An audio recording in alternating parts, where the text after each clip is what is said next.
بسم الله الرحمن الرحيم إذا جاء نصر الله والفتح. السلام عليكم ورحمة الله وبركاته. إن الحمد لله نحمده ونستعينه ونستغفره ونعوذ بالله من شرور أنفسنا ومن سيئات أعمالنا من يهده الله فلا مضل له ومن يضلل فلا هادي له وأشهد أن لا إله إلا الله وأشهد أن محمدا عبده ورسوله.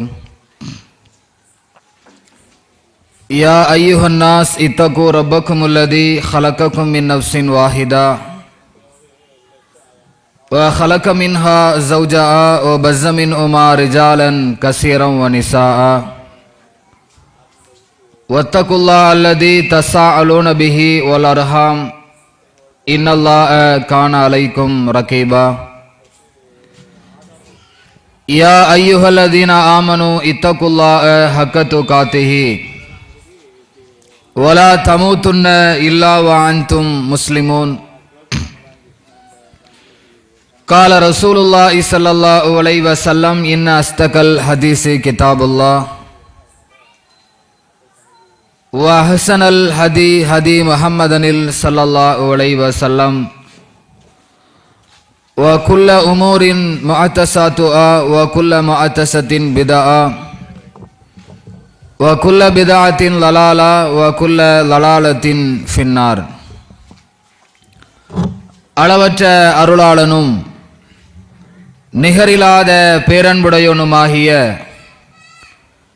எல்லாம் வல்ல ஏக இறைவன் அல்லாஹ்வுடைய சாந்தியும் சமாதானமும்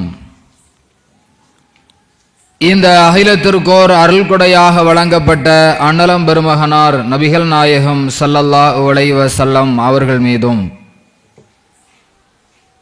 அவர்களுடைய உத்தம சஹாபாக்கள் சஹாபிய பெண்மணிகள் இன்னும் எல்லா முஸ்லிம்கள் மீதும் குறிப்பாக இங்கே அமர்ந்திருக்கிற நம் அனைவர் மீதும் என்றென்றும் நின்றுள்ளவட்டுமாக. தமிழ்நாடு தௌஹீத் ஜமாத் மாதவளாயம் கிளை சார்பாக நடந்து கொண்டிருக்கிற இந்த தெருமுனை கூட்ட நிகழ்ச்சியில் இலக்கை நோக்கி இளைஞனை வா என்கிற தலைப்பு எனக்கு வழங்கப்பட்டிருக்கிறது. இன்றைக்கு முஸ்லிம் சமுதாயமாக வாழக்கூடிய நாம் நம்முடைய சமுதாயத்திலே இருக்கக்கூடிய பெரும்பான்மையான இளைஞர்கள் தங்களுடைய வாழ்க்கை முறையை அல்லாஹுவும் அவனுடைய தூதர் நபிகள் நாயகம் ஸல்லல்லாஹு அலைஹி வஸல்லம் அவர்களும் எப்படி வாழ வேண்டும் என்று கற்றுக் கொடுத்தார்களோ அந்த முறையில் வாழ்ந்து கொண்டிருக்கிறார்களா என்று நாம் பார்த்தோமானால் இந்த சமுதாயத்தில் பெரும்பான்மையான இளைஞர் பட்டாளங்கள் இறைவனையும் அவனுடைய தூதர் நபிகள் நாயகம் ஸல்லல்லாஹு அலைஹி வஸல்லம் அவர்களுடைய வழிகாட்டுதல்களையும் மறந்தவர்களாக வாழ்ந்து கொண்டிருப்பதை மிகவும் வருத்தத்தோடு பார்க்கக்கூடிய ஒரு சூழ்நிலைதான் இன்றைக்கு சமுதாயத்திலே நிலவி கொண்டிருக்கிறது. ஆனால் இந்த இஸ்லாமிய மார்க்கத்தை தன்னுடைய வாழ்க்கை நெறியாக ஏற்றுக்கொண்டிருக்கிற முஸ்லிம் சமுதாயத்தினுடைய இளைஞர்கள் எப்படி செயல்பட வேண்டும், அவர்கள் எதை நோக்கி பயணிக்க வேண்டும் என்பதையெல்லாம் திருமறை குர்ஆனும் நபிகள் நாயகத்தினுடைய போதனைகளும் நமக்கு மிக தெளிவாக நமக்கு எடுத்துச் சொல்லிக் கொண்டிருக்கிறது. இஸ்லாமிய இளைஞர்கள் எதை நோக்கி செல்ல வேண்டும் என்றால், நாளை மறுமையில் சுவனத்தை அடையக்கூடிய ஒரு பாதையை நோக்கி அவர்கள் செல்ல வேண்டும். அவர்கள் செல்வது மட்டுமல்லாமல் அவர்களுடைய குடும்பத்தாரையும் அவர்களுடைய சமுதாயத்தையும் அந்த சுவனத்தினுடைய பாதையை நோக்கி அவர்கள் அழைத்து செல்ல வேண்டும். அதைத்தான் இஸ்லாமிய வரலாறுகளிலேயும் நபிகள் நாயகம் ஸல்லல்லாஹு அலைஹி வஸல்லம் அவர்கள் உருவாக்கிய சஹாபாக்கள் பட்டாளத்திலேயும் நாம பார்க்கக்கூடிய செய்திகளாக இருந்து கொண்டிருக்கிறது. ஆனால் இன்றைக்கு இஸ்லாமிய சமுதாயத்தினுடைய நிலை எப்படி இருக்கிறது? இஸ்லாமிய சமுதாயத்திலே இருக்கிற இளைஞர்கள் எப்படிப்பட்ட நிலையிலே வாழ்ந்து கொண்டிருக்கிறார்கள்? தன்னுடைய இலக்கை நாளை மறுமையை நோக்கி அமைத்திருக்கிறார்களா? மறுமையிலே சுவனத்தை அடையக்கூடிய செயல்களை இந்த உலகத்திலே அவர்கள் கடைபிடித்துக் கொண்டிருக்கிறார்களா என்று நாம் சிந்தித்து பார்த்தால், இந்த சமுதாயத்திலே இருக்கிற பெரும்பான்மையான இளைஞர்கள் தன்னுடைய இலக்கு எது என்று அறிந்து கொள்ளாமல், தான் எதை நோக்கி பயணிக்க வேண்டும் என்பதை புரிந்து கொள்ளாமல், இந்த உலகத்தினுடைய மோகங்களுக்கு அடிமைகளாகி தீமைகளை திளைத்து போய் மறுமை வாழ்க்கையை நாசப்படுத்துகிற காரியங்களிலே இன்றைக்கு ஈடுபட்டுக் கொண்டிருக்கிறார்கள். இன்றைக்கு இளைஞர் சமுதாயத்தினுடைய அவல நிலை என்ன? எப்படிப்பட்ட சூழ்நிலையில் இன்றைக்கு இளைஞர் சமுதாயம் உருவாகி கொண்டிருக்கிறது என்பதை இந்த முஸ்லிம் சமுதாயத்தில் வாழுகிற ஒவ்வொரு மனிதர்களும் இன்றைக்கு சிந்திக்க நாம் கடமைப்பட்டிருக்கிறோம். இன்றைய கால சூழ்நிலை என்பது தீமைகள் நிறைந்திருக்கிற ஒரு காலமாக திகழ்ந்து கொண்டிருக்கிறது. இப்படி தீமைகள் நிறைந்திருக்கிற இந்த காலத்தில்தான் நம்முடைய இளைஞர் பட்டாளம் விட்டில் பூச்சிகளாய் இன்றைக்கு தீமைகளிலே பறந்து விழுந்து கொண்டிருக்கிறார்கள். நாம் இன்றைக்கு வாழுகிற இந்த காலம் எப்படிப்பட்ட காலம் என்பதை சிந்திக்க நாம் கடமைப்பட்டிருக்கிறோம். தீமைகள் எல்லாம் இன்றைக்கு பெருகி இருக்கிறது. ஒரு காலத்திலே தீமையை செய்யக்கூடிய அந்த வாய்ப்பு என்பது ஒரு மனிதன் அந்த தீமையை செய்வதற்காக மெனக்கெட வேண்டும். ஆனால் இன்றைக்கு சர்வசாதாரணமாக தீமைகளை செய்யக்கூடிய நிலை இன்றைக்கு உருவாகி இருக்கிறது. உதாரணத்திற்கு முன்பெல்லாம் ஒரு சினிமாவை பார்க்க வேண்டும் என்றால், ஒரு நாடகத்தை பார்க்க வேண்டும் என்றால், அந்த நாடகம் என்பது துவக்கம், சினிமாவினுடைய துவக்கம் நாடகம்தான். அந்த நாடகம் எல்லா இடத்திலேயும் எப்போதும் பார்க்கக்கூடிய சூழ்நிலை இருக்காது. ஒரு 4-5 ஊர்களில் ஒருங்கிணைத்து ஒரு இடத்திலே ஒரு நாடகத்தை நடத்துவார்கள். அதை பார்ப்பதற்காக இங்கிருந்து வண்டி பிடித்துக் கொண்டு நாம செல்ல வேண்டும். இங்கிருந்து ஆட்களை கூட்டிக் கொண்டு பயணப்பட்டு போய் அங்கு நடிக்கிற அந்த நாடகத்தை பார்த்து வர வேண்டும். அதற்கு பிறகு காலம் மாறி சினிமா தியேட்டர்கள் உருவானது.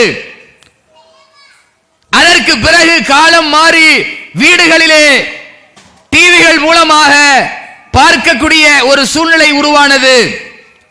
அதற்கு பிறகு இப்போது நம்முடைய கைகளிலே செல்போன்கள் மூலமாக எப்போது வேண்டுமென்றாலும் தீமைகளை பார்க்கக்கூடிய சூழ்நிலை உருவாகி இருக்கிறது. இப்படிப்பட்ட இந்த காலத்தில் தான் நம்முடைய இளைஞர் சமுதாயம் இந்த தீமைகளை நோக்கி மிக விரைவாக செயல்பட்டுக் கொண்டிருக்கிறார்கள். தன்னுடைய கரங்களிலே வைத்திருக்கிற செல்போன்கள் மூலமாக எந்த நேரத்திலேயும் சினிமாக்களை பார்ப்பதும், எந்த நேரத்திலே சீரியல்களை பார்ப்பதும் அதிலே வருகிற ஆடல் பாடல் நிகழ்ச்சிகளை பார்ப்பதும் இப்படியாக தன்னுடைய செல்போன்கள்ல இருக்கிற தீமைகளை பார்த்து பார்த்து அதிலேயே இன்றைக்கு மூழ்கி போய் கிடக்கிற ஒரு சூழ்நிலை நிகழ்ந்து கொண்டிருக்கிறது. இது எவ்வளவு பெரிய பாதிப்பை இன்றைக்கு இந்த சமுதாயத்திற்கு மத்தியிலே ஏற்படுத்தி இருக்கிறது என்றால், இந்த சமுதாயத்திலே இருக்கிற இளைஞர்கள் இந்த மார்க்கத்தை பற்றி சிந்திக்காத, தன்னுடைய வணக்க வழிபாடுகள் குறித்து சிந்திக்காத, தன்னுடைய எதிர்காலம் குறித்து சிந்திக்காத ஒரு நிலைக்கு இந்த செல்போன் பயன்படுத்துவதன் மூலமாக இன்றைக்கு சீரழிந்து போய் கிடக்கிறார்கள். தீமைகளிலே மூழ்கி போய் கிடக்கிறார்கள். எப்போது பார்த்தாலும் செல்போனிலேயே அவர்கள் தங்களுடைய வாழ்க்கையை கழித்துக் கொண்டிருக்கிறார்கள். அதில் வரக்கூடிய காட்சிகளையே பார்த்து பார்த்து அவர்கள் ஒரு விதத்திலே அவர்கள் எப்படிப்பட்ட மனநிலையில் மாறி போயிருக்கிறார்கள் என்றால், அந்த சினிமாக்களையும் அதில் காட்டப்படுகிற நிகழ்வுகளையும் அந்த கற்பனை உலகத்தில் தன்னை அவர்கள் வடிவமைத்து நபிகள் நாயகம் ஸல்லல்லாஹு அலைஹி வஸல்லம் அவர்கள் எப்படி வாழ்ந்தார்களோ அப்படி வாழ வேண்டும் என்று நடக்கக்கூடிய ஒரு இஸ்லாமிய இளைஞன் சினிமா கூத்தாடிகள் எப்படி தங்களுடைய நடை உடை பாவனையை அமைத்திருக்கிறார்களோ அதுபோன்று தன்னுடைய நடை உடை பாவனையை அமைத்திருக்கிறான். சினிமாக்களை கிழிந்து போன ஆடைகளை உடுத்தி ஃபேஷன் என்று வந்தால் நம்முடைய இளைஞர்கள் அது மாதிரி என்ன செய்யறாங்க, ஃபேஷனை அவர்கள் ஏற்படுத்திக் கொள்கிறார்கள். அல்லாஹ் திருமறை குர்ஆனிலே சொல்கிறான், லக்கத் கான லக்கும் ரசூலில்லாஹி உஸ்வத்துன் ஹஸனா, உங்களுக்கு அல்லாஹ்வுடைய தூதரிடத்திலே அழகிய முன்மாதிரி இருக்கிறது என்று இறைவன் சொல்லுகிறான். எப்படி வாழ வேண்டும் என்கிற வாழ்க்கை முறையை ரசூலுல்லாஹி ஸல்லல்லாஹு அலைஹி வஸல்லம் அவர்கள் நமக்கு கற்றுத் தந்திருக்கிறார்கள். குழந்தை பருவத்திலே நாம எப்படி வாழ வேண்டும், இளமை பருவத்திலே நாம எப்படி வாழ வேண்டும், ஒரு குடும்பத்திற்கு தலைவனாக இருக்கும் பொழுது எப்படி செயல்பட வேண்டும், ஒரு குடும்பத்திற்கு தலைவியாக இருக்கும் பொழுது எப்படி செயல்பட வேண்டும், எப்படி நன்மைகளை செய்ய வேண்டும், எப்படி தீமையிலிருந்து விலக வேண்டும் என்றெல்லாம் நாம் இந்த உலகத்திலே வாழுகிற வாழ்நாளில் கடைபிடிக்க வேண்டிய ஒவ்வொரு காரியத்தையும் ரசூலுல்லாஹ் நமக்கு முன்மாதிரியாக இந்த உலகத்திலே வாழ்ந்து காட்டி சென்றிருக்கிறார்கள். அல்லாஹ் அதை நமக்கு உபதேசமாக சொல்கிறான். ரசூலுல்லாஹ்வுடைய வாழ்க்கையிலே உங்களுக்கு முன்மாதிரி இருக்கிறது என்று சொல்கிறான். இன்னைக்கு இந்த இளைஞர் பட்டாளம் ரசூலுல்லாஹ்வுடைய வாழ்க்கையை திரும்பி பார்க்காதவர்களாக வாழ்ந்து கொண்டிருக்கிறார்கள். ரசூலுல்லாஹ்வுடைய வாழ்க்கையை படிக்காமல் வாழ்ந்து கொண்டிருக்கிறார்கள். இந்த செல்போனால் ஏற்படுகிற தீமை அவனை சினிமாக்கள் ரீதியாக தன்னுடைய வாழ்க்கையை அமைக்க செய்திருக்கிறது. அது மட்டுமா, இன்றைக்கு இந்த இளைஞர் சமுதாயம் ஒழுக்கக்கேட்டிலே வீழ்ந்து போய் கிடக்கிறார்கள். ஒழுக்கக்கேட்டிலே இன்றைக்கு மூழ்கி போய் கிடக்கிறார்கள். செல்போன்கள் மூலமாக தவறான காட்சிகளை பார்ப்பதும், தவறான படங்களை பார்ப்பதும், இப்படியான ஒரு கால சூழ்நிலையில் தான் இன்றைக்கு இளைஞர் சமுதாயத்தினுடைய நிலை இருக்கிறது. செல்போன்கள்ல அவர்கள் மார்க்கத்தை இன்றைக்கு படித்துக் கொண்டிருக்கிறார்களா? உலகத்தில் இருக்கிற நல்ல காரியங்களை படித்துக் கொண்டிருக்கிறார்களா? எப்படி நாம் முன்னேற வேண்டும் என்கிற முன்னேற்ற பாதையை படித்து தெரிந்து கொள்கிறார்களா? எப்படி தலைமுறைகளை நாம உருவாக்க வேண்டும் என்று அதை குறித்து சிந்தித்துக் கொண்டிருக்கிறார்களா? அப்படியெல்லாம் எந்த விதமான சிந்தனைகளும் அவரிடத்திலே இருக்கிற மாதிரி தெரியல. பேஸ்புக்குகள்ல வரக்கூடிய காட்சிகளை பார்த்து அதிலே மூழ்கி போய் இருக்கிறார்கள். இன்ஸ்டாகிராம்ல வரக்கூடிய காட்சிகளை பார்க்கிறார்கள். இன்றைக்கு இந்த சமுதாயத்தினுடைய மிகப்பெரிய நாசக்கேடு, இந்த சமுதாயம் இந்த இஸ்லாமிய மார்க்கத்தை சரியாக பின்பற்றாதனுடைய விளைவு, அல்லாஹ் திருமறை குர்ஆனிலே சொல்கிறான், யா அய்யுஹல்லதீன ஆமனு, இறை நம்பிக்கை கொண்டவர்களே, உதுகுலு ஃபிஸ்ஸில்மி காஃபா, நீங்கள் இந்த மார்க்கத்திலே முழுமையாக நுழைந்து விடுங்கள் என்று கட்டளையிட்டிருக்கிறான் அல்லாஹ். வலா தத்தபிஉ குத்துவாத்தி ஷைத்தான், நீங்கள் ஷைத்தானுடைய அடிச்சுவடுகளை பின்பற்றாதீர்கள்.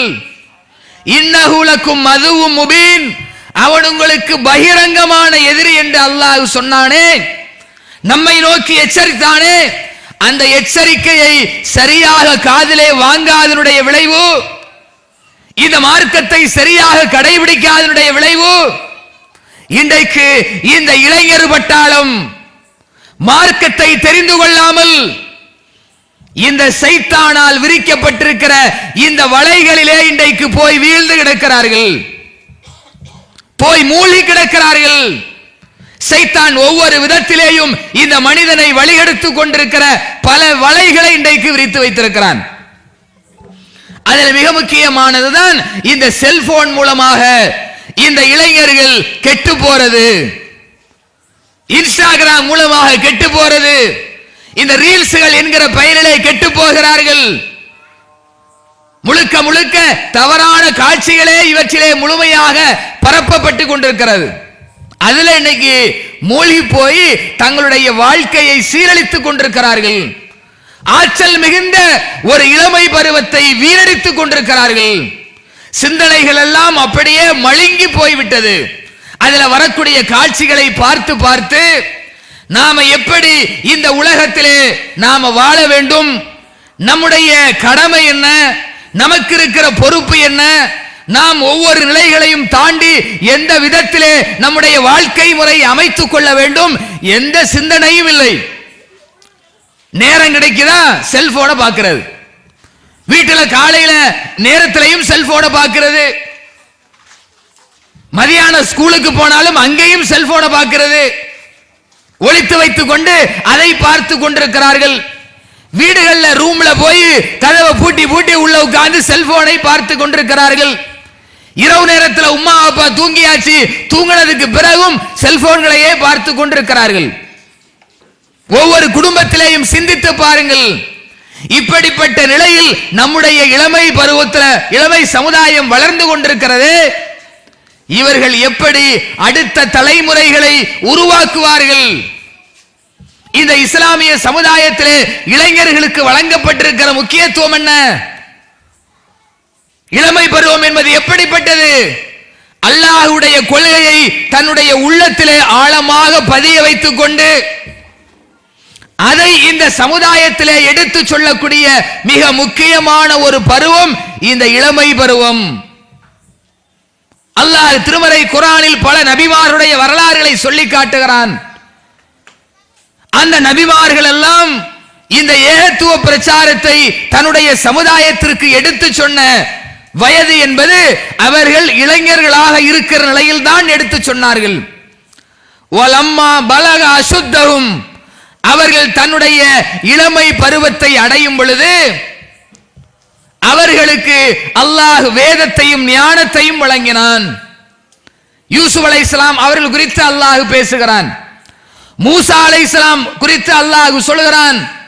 அவர்கள் இளமை பருவத்தை அடையும் பொழுது அவர்களுக்கு அல்லாஹ் வேதத்தையும் ஞானத்தையும் வழங்கினான் என்று இறைவன் திருமறை குர்ஆன்ல சொல்றான்.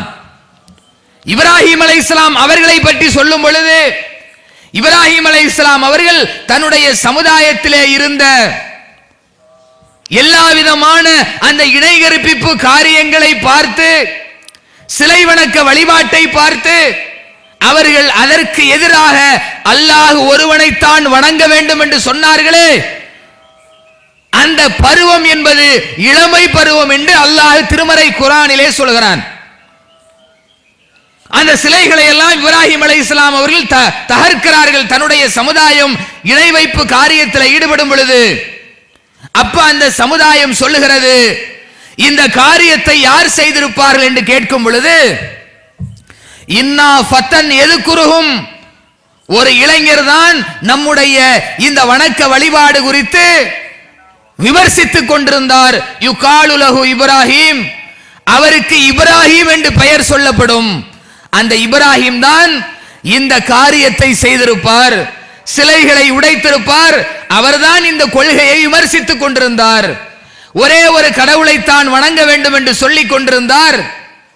அந்த இறைவன் அல்லாஹ் ஒருவன் தான் என்கிற கொள்கையை பிரச்சாரம் செய்யும் பொழுது இப்ராஹிம் அலைஹிஸ்ஸலாம் அவர்கள் இளைஞர்களாக இருந்தார்கள். இன்னைக்கு நம்முடைய சமுதாயத்தில் இருக்கிற இளைஞர்கள் இந்த மார்க்க பிரச்சாரத்தை செய்கிறார்களா? மார்க்கத்தை பிறருக்கு சொல்லக்கூடிய அந்த பிரச்சாரத்தை செய்கிறார்களா? இன்னைக்கு செய்யலையே. இளைஞர் பருவத்தினுடைய இலக்கு என்பது அதுதான். இன்றைக்கு நாம் இளமை பருவத்தில் இருக்கிறோம், ஆற்றல் மிகுந்த பருவத்திலே இருக்கிறோம், எதற்கும் அஞ்சாத ஒரு பருவத்தில் இருக்கிறோம். குழந்தை பருவம் என்றால் அவர்கள் பலகீனமான அறிவற்றவர்களாக விளங்கிக் கொள்ள முடியாத ஒரு பருவத்தில் இருக்கிறார்கள், விளையாட்டு தன்மையோடு இருப்பார்கள். முதியவர்களாக இருந்தால் அவர்கள் பலகீனப்பட்டு போயிருப்பார்கள்,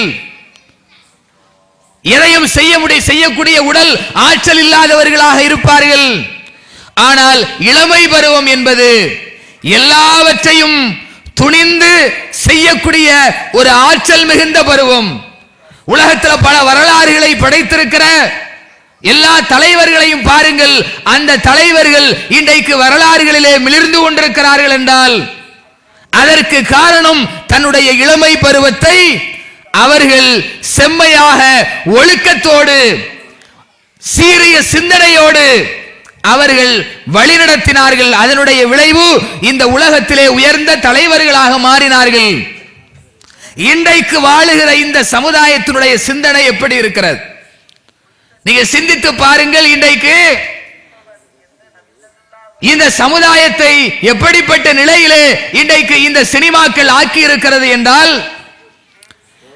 இது ஆபாச காட்சிகள் ஆக்கி இருக்கிறது என்றால் எந்த விதமான சீரிய சிந்தனைகளும் இல்லாமல் ஆக்கி இருக்கிறது. எந்த சிந்தனையும் பார்க்க முடியாது. இளைஞர்களுடைய நிலையை எடுத்து பாருங்கள், சிந்தனை இருக்கிறதா? தீர்க்கமான முடிவுகள் எடுக்கக்கூடியவர்களாக இருக்கிறாங்களா? ஒண்ணுமே இல்ல. கிடைக்கிற நேரத்தில் எங்கேயாவது ஒரு ஒதுக்குப்புறத்தில் போய் மாறி மாறி செல்போனை வைத்து பார்த்து கொண்டு அப்படி சீரழிந்து போய் கொண்டிருக்கிறார்கள். ஒரு பக்கம் ஆபாசமான காட்சிகள், சினிமா கூத்தாடிகளை பார்த்து அதில் கெட்டு போறது. இன்னொரு பக்கம் பார்த்தால் பப்ஜி என்கிற ஒரு விளையாட்டு, இன்னும் பல விளையாட்டுகள் மக்கள் பார்க்கும் பொழுது விளையாடுறது. கேட்டால் நாங்கள் விளையாடி கொண்டிருக்கிறோம் என்கிற ஒரு நிலை. அந்த விளையாட்டு எப்படி இருக்கிறது? அவனுடைய சிந்தனையை நாசப்படுத்துறது மாதிரியான விளையாட்டு. விளையாட்டுன்னா என்ன? விளையாட்டு என்பது அவனுடைய உடலை ஆரோக்கியமாக வைத்திருக்க வேண்டும், அதற்குத்தான் விளையாட்டு. எதற்கு விளையாட சொன்னார்கள்? நம்முடைய உடல் ஆரோக்கியமாக சீராக இயங்க வேண்டும் என்பதற்கு விளையாட சொன்னார்கள். அந்த விளையாட்டு எங்க விளையாடணும்? கிரவுண்டில் இறங்கி விளையாடணும். உடல் அசைவின் மூலமாக விளையாட வேண்டும். உடல் இயங்குவதின் மூலமாக, ஆரோக்கியத்தின் மூலமாக அந்த விளையாட்டு அமையணும். இன்னைக்கு அப்படி இந்த இளைஞர் சமுதாயம் விளையாடுகிறதா?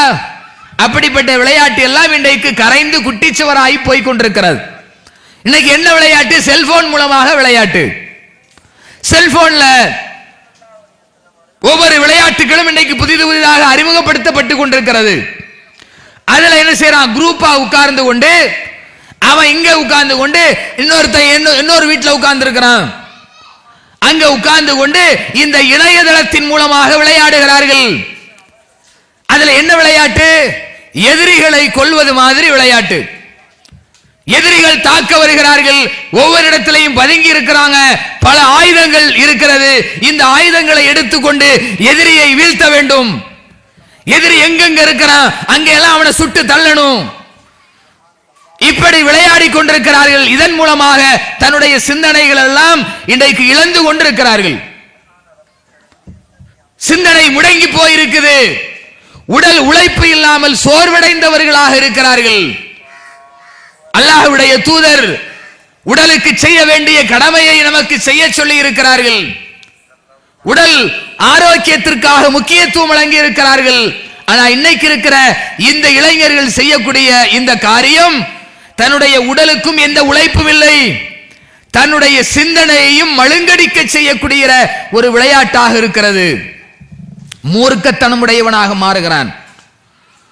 அடுத்தவன் எதிரியை சுட்டு சுட்டு சுட்டு அவனை கொல்றது மாதிரியே காட்சிகள் காட்டப்பட்டு அதிலேயே 3 மணி நேரம் 4 மணி நேரம் 5 மணி நேரம் பாதி நாள் முழு நாள் இப்படி அதுல மூழ்கி போகிறான். அதன் மூலமாக அவனுடைய சிந்தனை அப்படியே அந்த ஒரு மூர்க்கத்தனமுடையதாக மாறிவிடுகிறது. ஒரு தகப்பனார் என்ன செய்யறாரு, தன்னுடைய மகன் இது மாதிரி கேம்ல விளையாடிய மூழ்கி மூழ்கிய நாசமா போறான, எதையும் சொன்னா கேட்க மாட்டேன்றான், ஒரு வேலையை சொன்னா கோபம் வருது. இன்னைக்கு பாருங்க நம்முடைய வீடுகள்ல இந்த நிலை நீங்கள் ஒவ்வொரு இடத்திலேயும் பார்க்கலாம். விளையாடிக்கிட்டே இருப்பான் கேம்ல, நீங்க கூப்பிடுங்க மோன அப்படின்னு கூப்பிட்டா அவனுக்கு காது கேட்காது. தண்ணி எடுத்துட்டு வான்னா காது கேட்காது.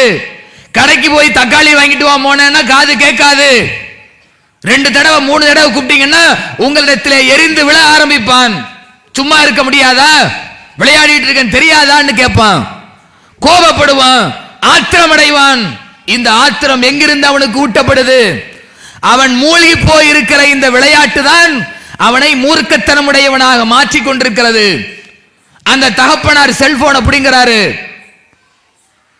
அவனுக்கு வெறி அதிகமாகிறது. ஏன் இப்படி செய்யறாரு? அவன் விளையாடின விளையாட்டு அடுத்தவனை போட்டு தள்ளுற விளையாட்டு. என்ன செய்யறான்? தன்னுடைய தகப்பனையே கொலை செய்யக்கூடிய நிலை ஏற்படுகிறது. அதெல்லாம் படிக்கிறோமா இல்லையா? பத்திரிகைகளிலே பார்க்கிறோமா இல்லையா? தன்னுடைய தாயை தன்னுடைய தகப்பனை எல்லாம் தாக்கக்கூடிய கொலை செய்யக்கூடிய அளவிற்கு இன்றைக்கு நிலைமை மாறி இருக்கிறது என்றால் அதிலே விதிவிலக்காக இந்த இஸ்லாமிய சமுதாயம் இருக்கிறதா? அதிலே தான் இன்றைக்கு மூழ்கி கிடக்கிறார்கள். செல்போனை வாங்கி கொடுக்கிறோம், அதில் அவன் விளையாடி கொண்டிருக்கிறான்.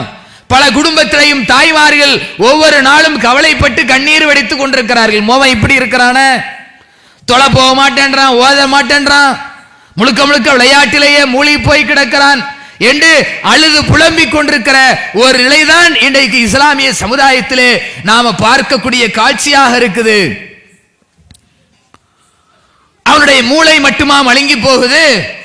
அவன் என்ன செய்யறான்னா அதன் மூலமாக தன்னுடைய தாய் தந்தையருடைய பொருளாதாரத்தையும் நாசப்படுத்துறான், பொருளாதாரத்திலையும் இல்லாமல் ஆக்கிறான். ஒரு சம்பவத்தை நாம் எல்லாம் படிச்சிருப்போம். இந்த கேம்கள்ல விளையாடுவதன் மூலமாக ஆன்லைன் கேம்ல விளையாடுறான். அந்த விளையாட்டுகள்ல ஒவ்வொரு ஸ்டேஜுக்கும் தாண்டி தாண்டி போறதுக்கு ஒவ்வொரு கோடுக்கும் பைசா கொடுக்கணும். அது மாதிரி அதிலே ஆயுதங்களை புதிதாக வாங்குறதுக்கு அதுக்கு பணம் கட்டணும். அதை என்ன செய்யறான்? ஒருத்தன் என்ன செய்யறான்னா தன்னுடைய தகப்பனாருடைய அக்கவுண்ட அதுல லிங்க் பண்ணி அதிலிருந்து என்ன செய்யறான்னா அந்த பொருட்களை வாங்குறான். கேம்ல விளையாடி விளையாடி அந்த பணம் கொஞ்சம் கொஞ்சமாக குறைந்து போய் கிட்டத்தட்ட 2 லட்சம் ரூபாய் அந்த பொருளாதாரத்தை கேம் விளையாடியே நாசப்படுத்தி இருக்கிறான். அதிலேயே அடிமையாகி போய்விட்டான். அடுத்து பார்க்கிறான், ஐயோ பணமெல்லாம் போச்ச, என்ன செய்யறது? தற்கொலை பண்ணி தன்னுடைய உயிரையும் மாய்த்துக் கொள்கிறான். உயிரும் போச்சு, பணமும் போச்சு, எல்லா விதமான எதிர்காலமும் போச்சு. அப்படிப்பட்ட ஒரு சூழ்நிலையில் தான் இன்றைக்கு இந்த சமுதாயத்தினுடைய நிலை இருந்து கொண்டிருக்கிறது. இளைஞர் சமுதாயம் இதை நோக்கிதான் இன்றைக்கு பயணித்துக் கொண்டிருக்கிறார்கள். இந்த பயணம் என்பது இளைஞர்களுக்கு ஆரோக்கியமானதா? இந்த பயணத்தை நோக்கி இன்றைக்கு இளைஞர் சமுதாயம் சென்று கொண்டிருந்தால் அவர்கள் அல்லாஹுவால் எதற்காக படைக்கப்பட்டிருக்கிறோம் என்கிற அந்த இலக்கை உணரக்கூடிய நிலை அவர்களுக்கு ஏற்படுமா? ஏற்படாது. அதற்குத்தான் இந்த பிரச்சாரம். இந்த சமுதாயத்தில் இருக்கிற ஒவ்வொரு மனிதனும் இதை சிந்திக்க வேண்டும். தன்னை சுற்றி வாழுகிற ஒவ்வொரு இளைஞரிடத்திலேயும் இந்த பிரச்சாரத்தை கொண்டு போய் சேர்க்க வேண்டிய கடமை இந்த சமுதாயத்தில் இருக்கிற ஒவ்வொரு மனிதர்களுக்கும் இருக்கிறது. இந்த சமுதாயம் இன்றைக்கு தீமையை நோக்கி சென்று கொண்டிருக்கிறார்கள். இளைஞர் சமுதாயம் பாதை மாறி சென்று கொண்டிருக்கிறது. இன்னொரு பக்கம் போதைக்கு அடிமைகளாகி போயிருக்கிறார்கள். முன்பெல்லாம் போதை வஸ்து என்பது மிகவும் அரிதான ஒரு காரியமாக இருந்துச்சு. போதைனா என்ன? முன்னாடி காலத்திலெல்லாம் கள்ளச்சாராயம் காய்ச்ச வேண்டும். அதுக்கு ஊருக்கு ஒதுக்குப்புறமாக போய் கள்ளச்சாராயம் காய்ச்சி அதை குடிப்பார்கள், மறைந்து மறைந்து அதை குடிப்பார்கள். அப்படிப்பட்ட ஒரு கால சூழ்நிலை இருந்தது. ஆனா இன்னைக்கு இருக்கிற காலம் அப்படியே மாறி இருக்கிறது.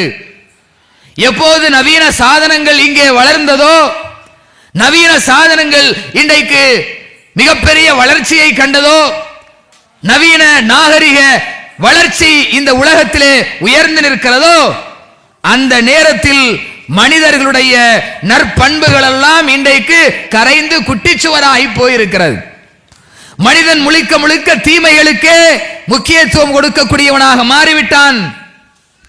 ஏன்னா நன்மை வளர்ந்ததென்றால் அதன் மூலமாக நற்பண்புகளை நாம வளர்க்கணும், நற்காரியங்களை நாம வளர்க்க வேண்டும். ஆனால் அதற்கு மாற்றமாக நவீனம் வளர்ந்திருக்கிறது. அதோடு சேர்த்து மனிதன் தன்னுடைய தீமையான குணங்களைத்தான் வளர்த்து கொண்டிருக்கிறான்.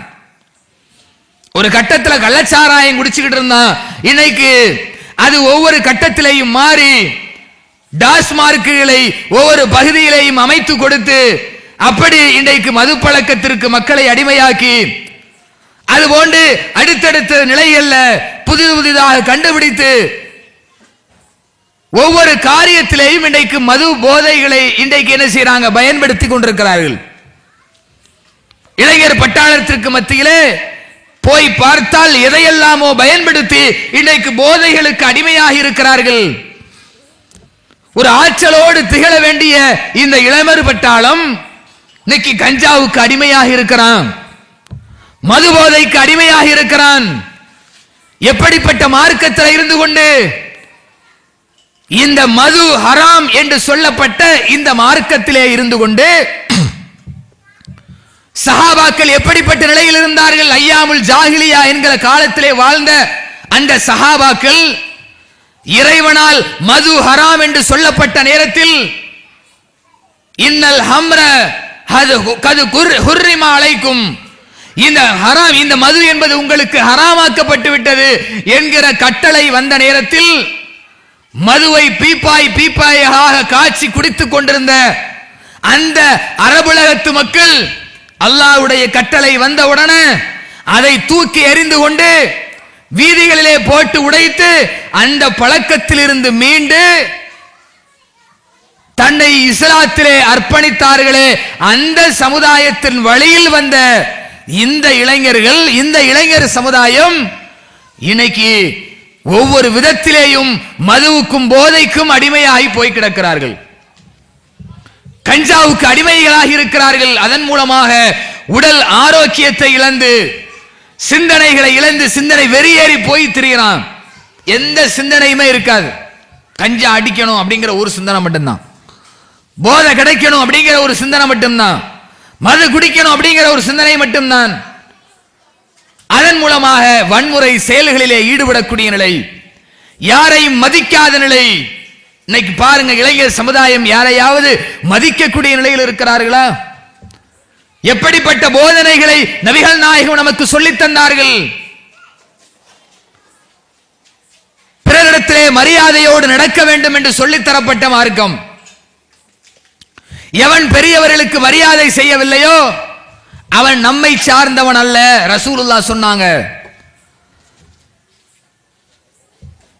யார் பிறரிடத்திலே தன்னை விட கீழானவர்களுக்கு இரக்கம் காட்டவில்லையோ அவர்கள் நம்மை சார்ந்தவர்கள் அல்ல என்று நபிகள் நாயகம் அவர் நமக்கு உபதேசம் செய்தார்கள். அப்படிப்பட்ட இந்த மார்க்கத்திலே இருக்கிற இளைஞர்கள் பெரியவர்களை மதிக்காதவர்களாக, உபதேசங்களை செவியேற்காதவர்களாக, இன்றைக்கு இந்த போதைகளுக்கு அடிமைகளாகி தன்னுடைய எதிர்கால வாழ்க்கையை நாசப்படுத்திக் கொண்டிருக்கிறார்கள்.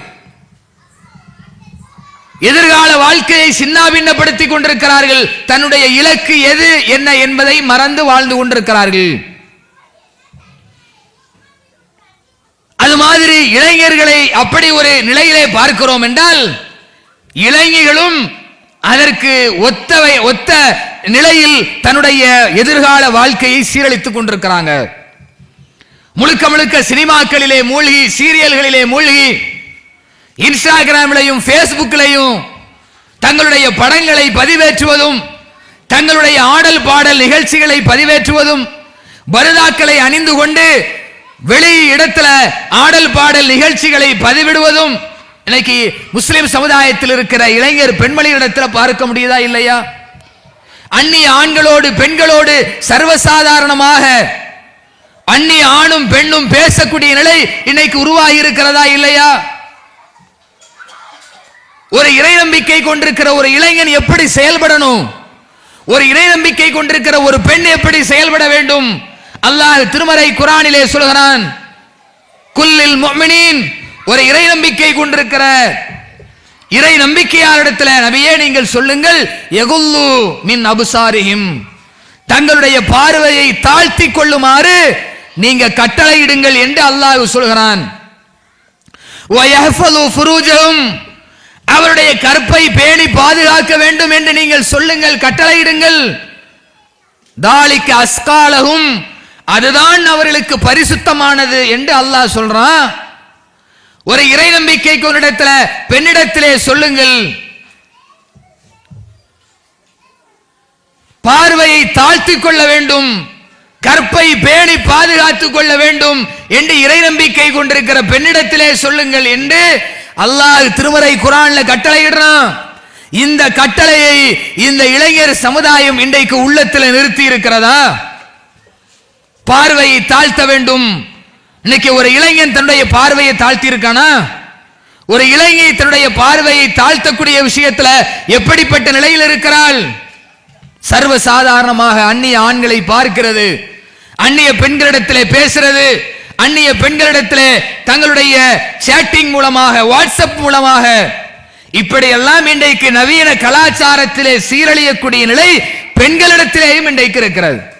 அதன் மூலமாக அந்நியரிடத்திலே பேசுகிற அந்த வாய்ப்பு தவறான தொடர்பை ஏற்படுத்தி தவறான நிலைக்கு அவர்களை கொண்டு போய் சேர்க்கிறது, நடத்தை சரியில்லாதவர்களாக மாற்றுகிறது, எதிர்கால வாழ்க்கையே துளைத்து ஒண்ணுமில்லாமல் சீரழியக்கூடிய நிலையில் கொண்டு போய் இந்த சமுதாயத்தினுடைய இளைஞர்களையும் இளைஞர்களையும் கொண்டு போய் சேர்க்கக்கூடிய ஒரு நிலையை நோக்கிதான் இன்னைக்கு இந்த இளைஞர் சமுதாயம் படையெடுத்துக் கொண்டிருக்கிறார்கள். அதை நோக்கித்தான் போய்க் கொண்டிருக்கிறார்கள். நாம எப்படி இருக்கணும், எதை நோக்கி செல்ல வேண்டும், நம்முடைய இலக்கு என்ன என்பதை ஒவ்வொரு இஸ்லாமிய இளைஞனும் இளைஞியும் தன்னுடைய உள்ளத்தில் ஆழமாக பதிய வைத்துக் கொள்ள வேண்டும். நாம் இந்த உலகத்திலே வாழ்வது மறுமையிலே வெற்றி பெற வேண்டும், மறுமையிலே சுவனத்தை அடைய வேண்டும் என்கிற நோக்கத்திற்குத்தான் நாம வாழ்கிறோம். ரசூலுல்லாஹ்வோடு வாழ்ந்த பல சஹாபாக்களும் அதை நோக்கித்தான் பயணப்பட்டார்கள்.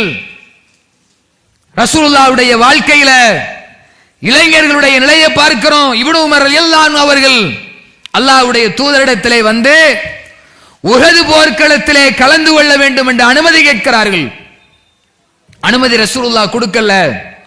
அதற்கு பிறகு ஹந்தக் யுத்தத்திலே வந்து நான் இறைவனுடைய பாதையிலே போரிட வேண்டும் என்று அல்லாஹ்வுடைய தூதரிடத்தில் அனுமதி கேட்டாங்க. இப்னு உமர் ரலியல்லாஹு அன்ஹு அவர்கள் ரசூலுல்லாஹ் அவருக்கு அனுமதி கொடுத்தாங்க.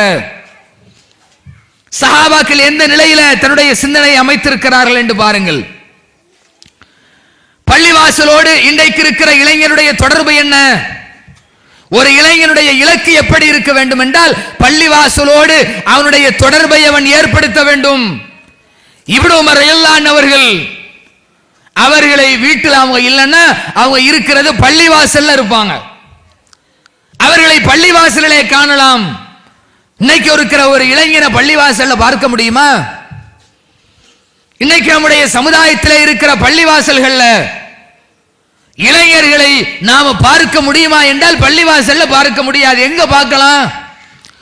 ஊரிலே ஒதுக்குப்புறத்தில் எங்க ஒரு இருட்டான இடம் இருக்குமோ அங்க பார்க்கலாம். அங்க இளைஞர்கள் எல்லாம் ஒன்று கூடி சிகரெட் குடித்துக் கொண்டு மது குடித்துக் கொண்டு செல்போன்ல கேம் விளையாடி கொண்டு சினிமாக்கள் பார்த்து கொண்டிருந்து கெட்ட வார்த்தைகளை பேசிக்கொண்டு சீரழிந்து சின்னாபின்னமாகி ஒரு ஊருடைய ஒதுக்குப்புறத்தில் இருப்பார்கள்.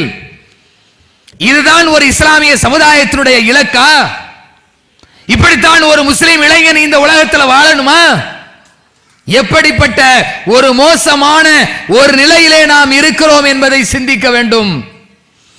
அல்லாஹ்வுடைய தூதர் காலத்தில் இளைஞருடைய நிலையை பற்றி நாம படிக்கும் பொழுது பள்ளிவாசல்களிலே அவர்கள் என்ன செய்வாங்க? தங்கி இருப்பாங்க.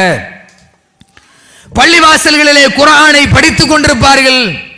தானும் குர்ஆனை கற்றுக்கொண்டு தன்னோடு இருக்கிற சக தோழர்களுக்கும் இந்த குர்ஆனை அவர்கள் கற்றுக் கொடுப்பார்கள்.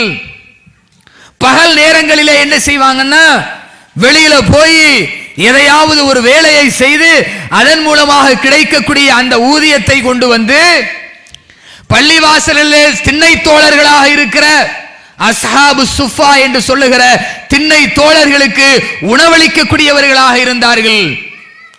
பள்ளிவாசலிலே உழு செய்யக்கூடிய அந்த பாத்திரங்களில் நீர் நிரப்பக்கூடியவர்களாக இளைஞர் வட்டாரம் இருந்தது.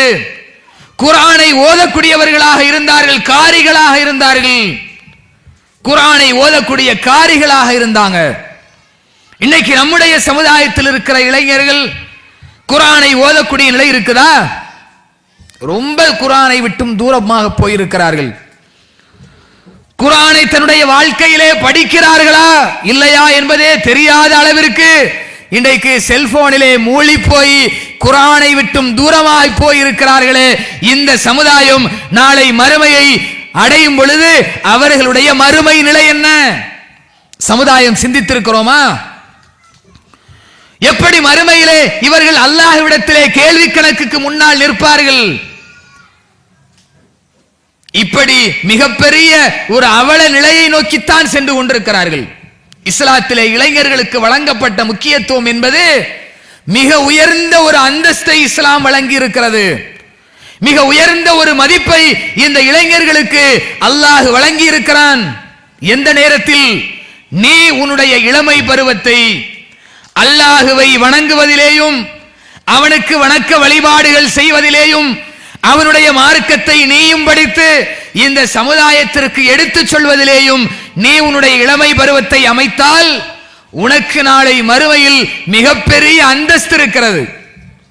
இதற்கு முன்னால் மறுமையினுடைய நிலையை பற்றி உங்களுக்கு எடுத்துச் சொன்னார்கள். எப்படிப்பட்ட மறுமையினுடைய நிலை? யாராவது அங்கு வந்து நமக்கு உதவ முடியுமா?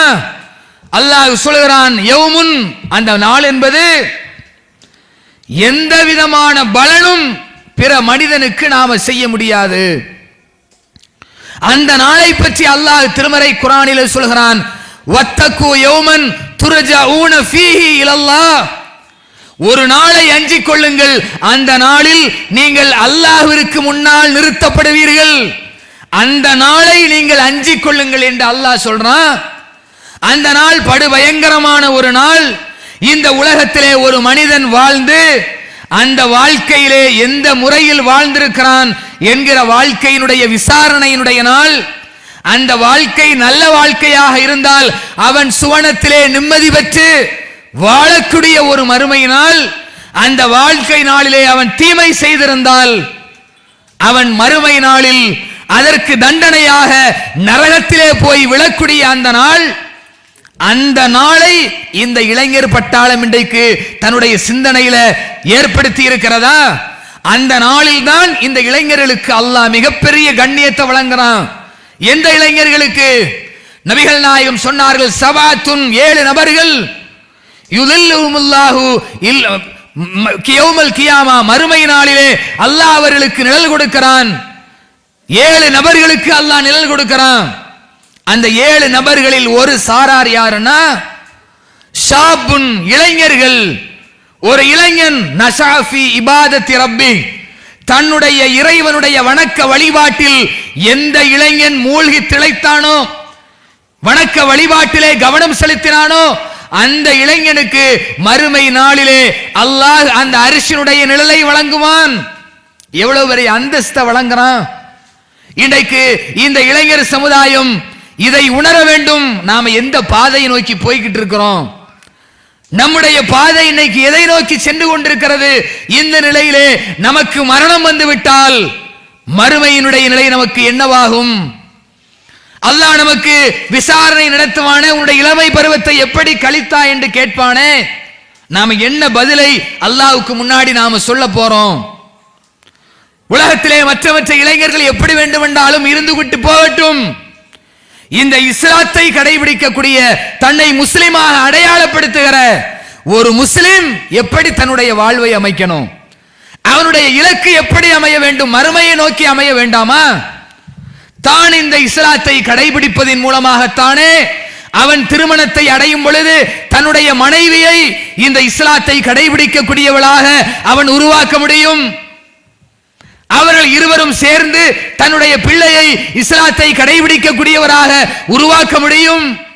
அந்த பிள்ளைகளை இஸ்லாத்தினுடைய அடிப்படையிலே வளர்த்தெடுக்க முடியும். இன்னைக்கு நீ சினிமாவில் சீரழிந்து போனால், மதுபோதைக்கு அடிமையாகி போனால், நீ இன்னைக்கு பைக் மோகத்திலையும் செல்போன் மோகத்திலையும் நீ உன்னுடைய சிந்தனை இழந்து போனால் எப்படி நீ வருங்கால சந்ததியை உருவாக்குவாய்? நீயே மார்க்கத்தை மறந்தால் உன்னுடைய சந்ததி எப்படி மார்க்கத்தை கடைபிடிக்கக்கூடியவர்களாக மாறுவார்கள்? எப்படிப்பட்ட ஒரு அவல நிலையை நோக்கி இந்த இளைஞர் சமுதாயம் சென்று கொண்டிருக்கிறது என்பதை பார்க்க வேண்டும். மறுமை நாளில் அந்த நிழல் இளைஞர் பட்டாளத்திற்கு கிடைக்க வேண்டுமா, அல்லது அந்த நிழல் இல்லாமல் மறுமையினுடைய துவக்கத்திலேயே நாம் நம்முடைய பாவத்தினுடைய அளவு அதிகரித்து வேர்வையிலேயே மூழ்கி அடுத்தடுத்த விசாரணைகளில் தோல்வி அடையக்கூடியவர்களாக மாறணுமா? சிந்திக்க வேண்டும். எந்த ஒரு மதத்திலேயும் அதை பின்பற்றக்கூடியவர்களுக்கு சரியான பாதை காட்டப்படுவது கிடையாது. ஆனால் இந்த இஸ்லாமிய மார்க்கம் அவ்வளவு தெளிவான சட்டதிட்டங்களையும் வாழ்க்கை முறைகளையும் நமக்கு வகுத்து தந்திருக்குது. அதை பெற்றுவிட்டும் அதை மறந்து அதை உதாசீனப்படுத்திக் கொண்டு நாம வாழ்வோம் என்றால் மறுமை வாழ்க்கை நாசமாகிவிடும். மறுமை என்பது நாம் வெற்றி அடையக்கூடிய ஒரு நிலையாக நமக்கு அமையணும். அதுதான் ஒவ்வொரு மனிதனுடைய இலக்காக அமைய வேண்டும் என்பதை விளங்கி நம்முடைய பயணத்தை நாம துவங்கணும். ஒவ்வொரு இளைஞனும் தன்னுடைய பயணத்தை துவங்க வேண்டும். நபிகள் நாயகம் சொன்ன ஒரு காரியத்தை ஆழமாக நம்முடைய உள்ளத்தில் பதிய வைத்துக் கொள்ள வேண்டும். நம்முடைய இலக்கு என்ன? இந்த உலகத்தில் சுகபோகமாக வாழ்வதா? இந்த உலகத்தில் நல்ல ஆடைகளை அணிந்து கொண்டு, விலை உயர்ந்த செல்போன்களை பயன்படுத்தி கொண்டு, விலை உயர்ந்த பைக்குகளை வாங்கி கொண்டு, அதன் மூலமாக இன்னைக்கு நாம இன்பத்தில் மூழ்குவதா நம்முடைய உலக வாழ்க்கை? அதுதான் நம்முடைய இலக்கா? இந்த பைக் மோகத்தை பற்றி சொல்லி ஆக வேண்டும். இன்னைக்கு பார்க்கிறோம் எப்படி இந்த செல்போன் மோகம் அதன் மூலமாக இளைஞர்கள் சீரழிகிறார்களோ, அதே மாதிரி இந்த பைக் மோகத்திலையும் சீரழிகிறான். பைக் வேணும் என்று அடம் பிடிக்கிறான். வீட்டில் மிரட்டல் விடுறான், எனக்கு பைக் வேணும். அது என்ன பைக்கு? டிவிஎஸ் எக்ஸல கேட்கிறானா? அதுல போறதுக்கு ஆசைப்படுறானா? அல்லது ஒரு ஸ்ப்ளெண்டர் பைக்கு, ஒரு பேஷன் பைக்கு, அதுல போறதுக்கு ஆசைப்படுறானா? அதெல்லாம் அவனுக்கு பிடிக்காது.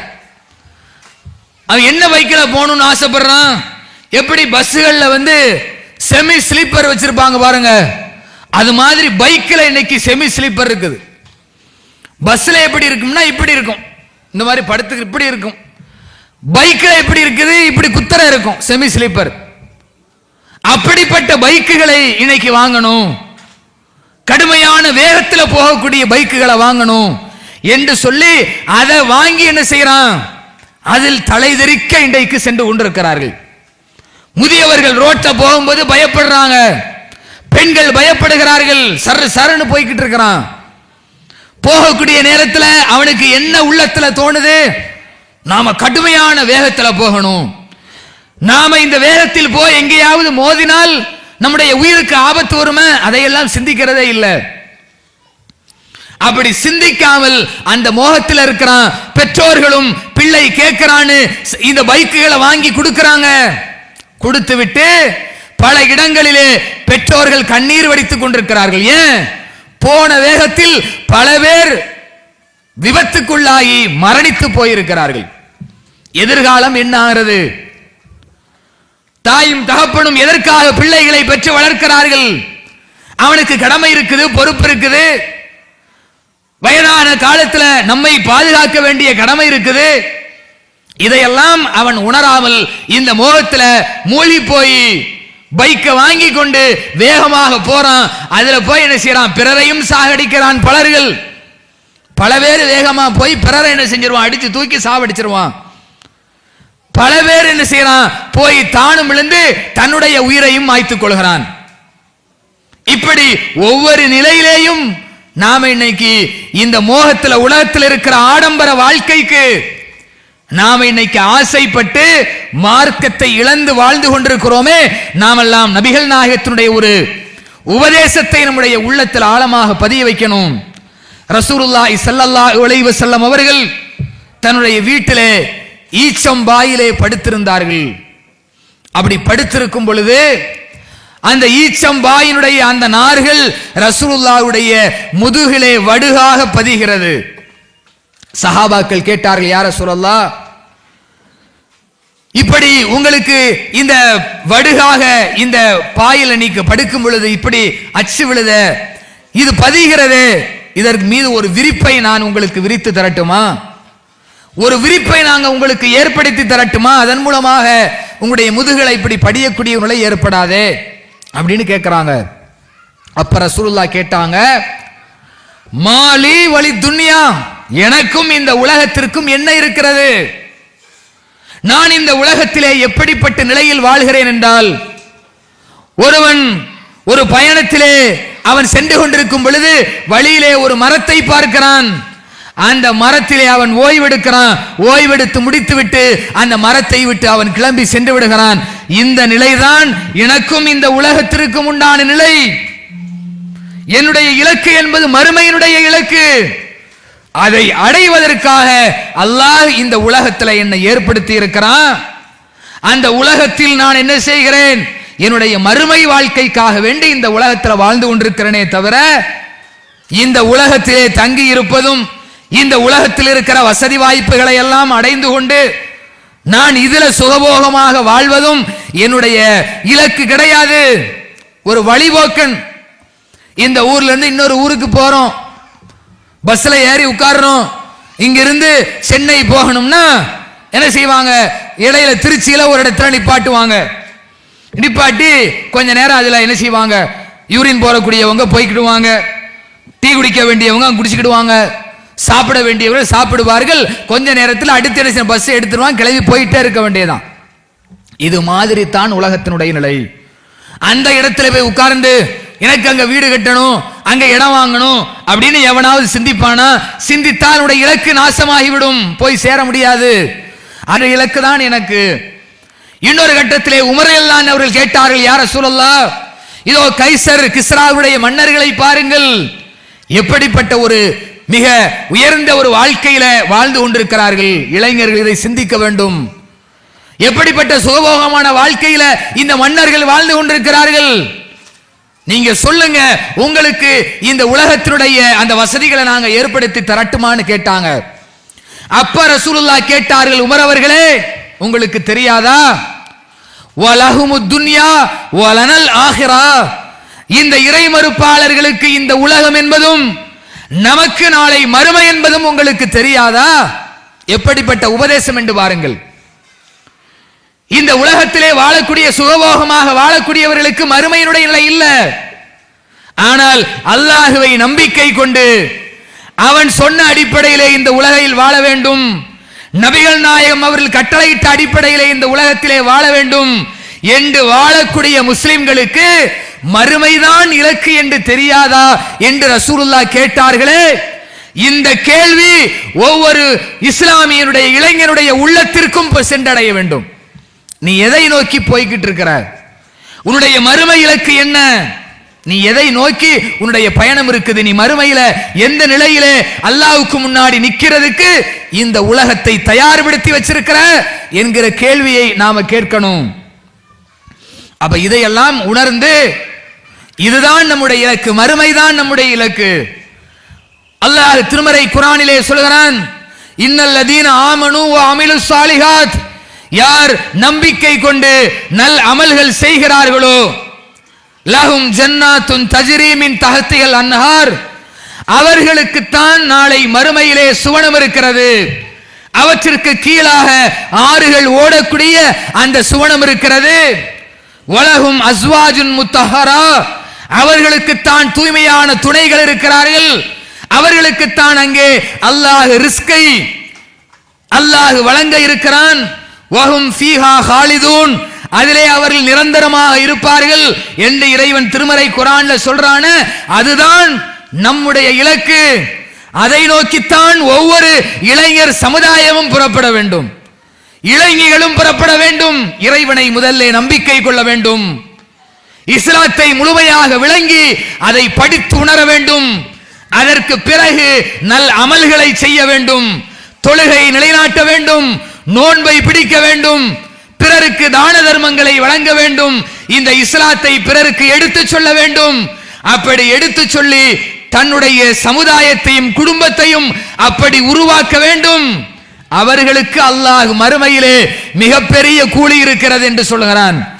சுவனம் இருக்கிறது என்று சொல்லுகிறான். அந்த சுவனத்தை அடைவதுதான் நம்முடைய இலக்கு என்பதை விளங்கி இந்த அற்பமான உலகத்திலே, இந்த நிலையில்லாத உலகத்திலே நமக்கு எப்போது வேண்டுமென்றாலும் மரணம் வந்து அடைந்து விடலாம்.